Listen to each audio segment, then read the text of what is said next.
Hello,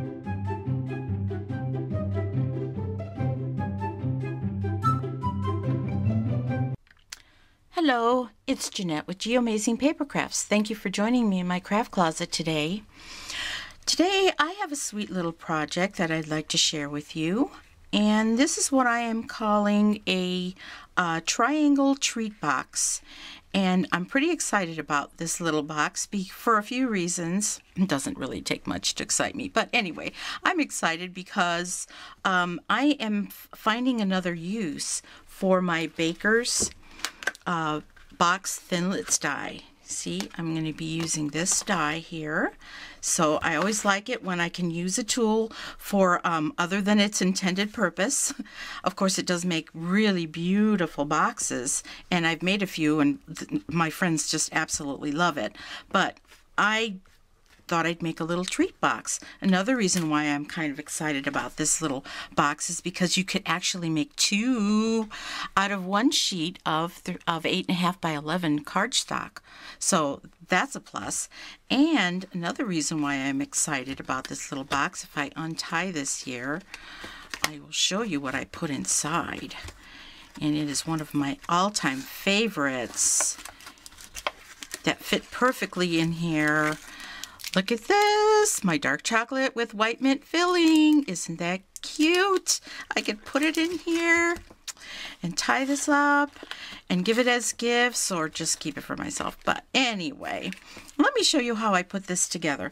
Like I said, you use a half a sheet of 8.5 by 11, which would be 5.5 this way by 8.5. Okay, and so I'm going to be cutting this in half. Now, this paper is just something that I stamped to make my own decoration, and I used the mint Macaron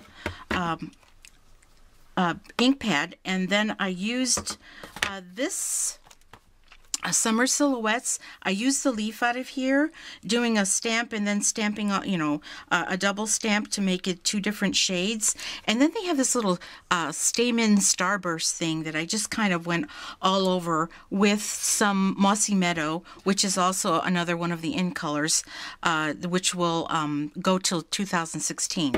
But the mint Macaron is going to be around till 2017. So anyway, so I just stamped and just did my own little design. You could use designer series paper, but I just want to let you know that it's not as heavy as the Whisper White cardstock. Now, this isn't the heavy duty Whisper White cardstock. This is just the regular stuff. Okay, so now I'm going to be bringing in my Stampin' Trimmer. Okay, and I just want to cut this in half, which would be 4.5. Okay, so I've got two pieces here. Now let's bring in our die. And what I like about this is that you don't waste very much paper at all with this, okay? So I'm going to look at the back to make sure I've got all of the paper within the die, those little die cutting blades, and then I put a piece of tape over this part here. Now, I also used the double hole die that's inside this die set, just to make sure that I was in the center and making sure that they were both going to be punched out perfectly, because punching out by hand is not one of my favorite things to do. So let me take this and run this through the Big Shot.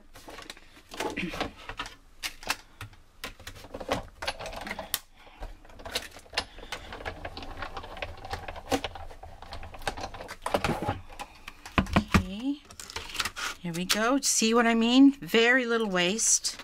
Okay, let's bring this and take this out. All right, now you're going to need two of these, so I'm going to run this through the Big Shot again. Just bear with me. I'll try to fast forward or cut this part out.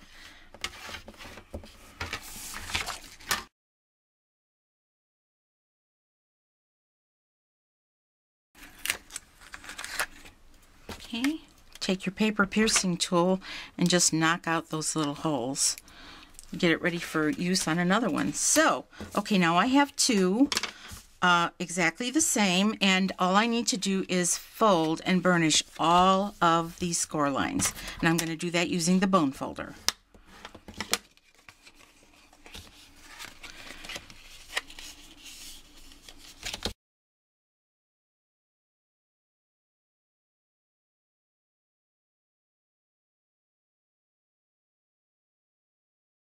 Okay, now that I've got everything all burnished and folded and everything, I am going to start trimming off or trimming up a couple of pieces here. So just trim this one piece off right here on the bottom. You don't need that. Okay, and then you're going to trim up the other piece. I'm going to do this folded here. Okay, and now I will do the same with this. And you can trim this piece completely off. Let me do it this way. Okay, now you can bring in your, oh, I thought I had it out. Well, let me grab it.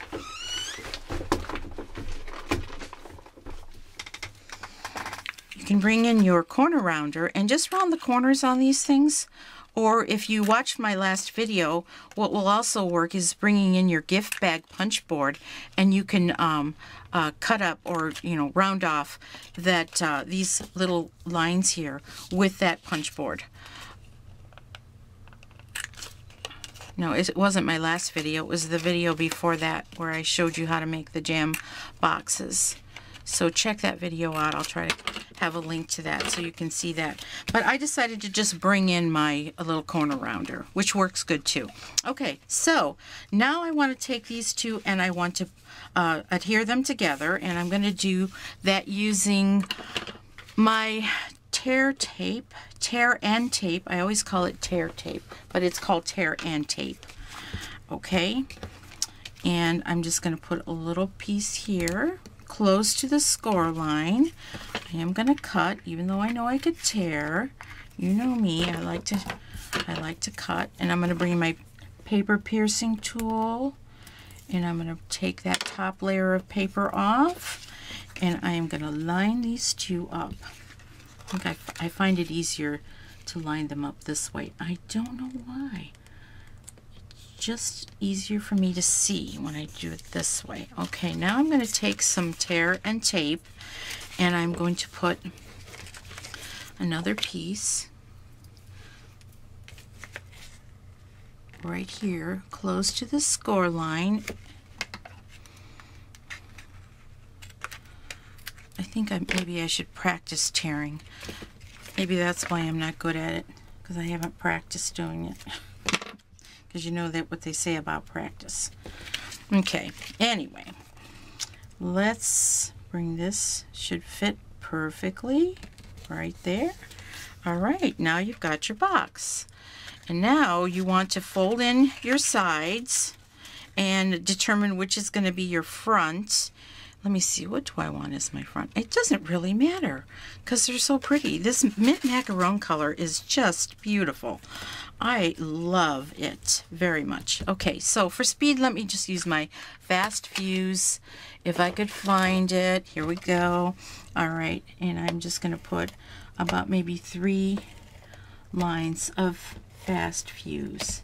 Okay, now somebody told me about this fast fuse. I think I saw it on a video that if you go one way and snap off, the next time you layer a piece of a line of tape, snap it off the other way so it keeps the tape centered. That was just a little tip I learned, and it is true. It does work good.